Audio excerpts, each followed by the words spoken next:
प्रधानमंत्री जी ने कहा है कि देश बेहद आर्थिक संकट से गुजर रहा है और इस वजह से उन्होंने देश के एक लोगों को अपील की है ये 7 स्टेप उठाने के लिए, ये 7 कदम उठाने के लिए। एक तो ये कि वर्क फ्रॉम होम करो, सोना खरीदना बंद करो, कम से कम सोना खरीदो।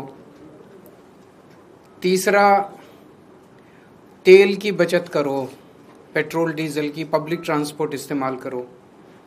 चौथा, फर्टिलाइजर्स का कम से कम इस्तेमाल करो, नेचुरल फार्मिंग करो।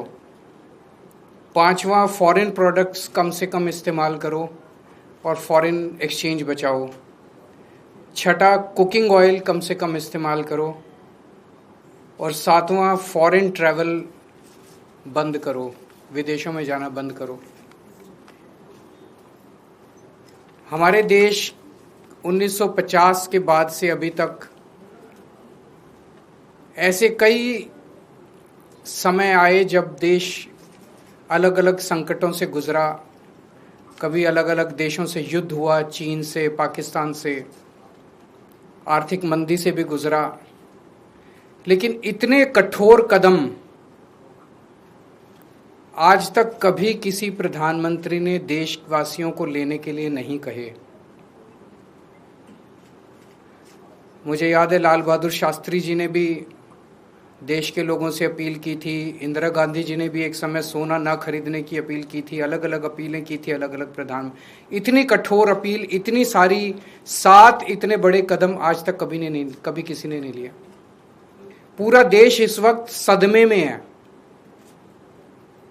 तो मेरी 3 गुजारिश है प्रधानमंत्री जी से।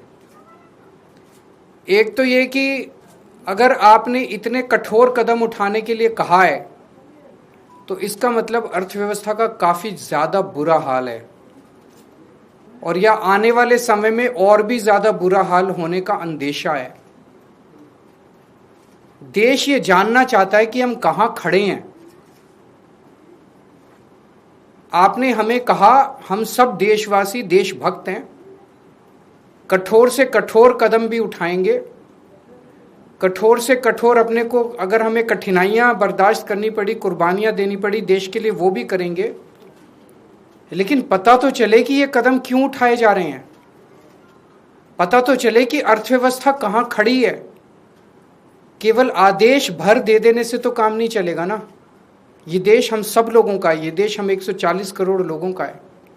तो प्रधानमंत्री जी से मेरा पहला निवेदन है कि वो पूरा आज हमारी क्या स्थिति है, अर्थव्यवस्था की, इकोनॉमी की क्या स्थिति है और आने वाले समय में कुछ महीनों में या 1 साल में हमारी क्या स्थिति होने का अंदेशा है, इसके ऊपर सारी जानकारी देश के लोगों के साथ साझा करे।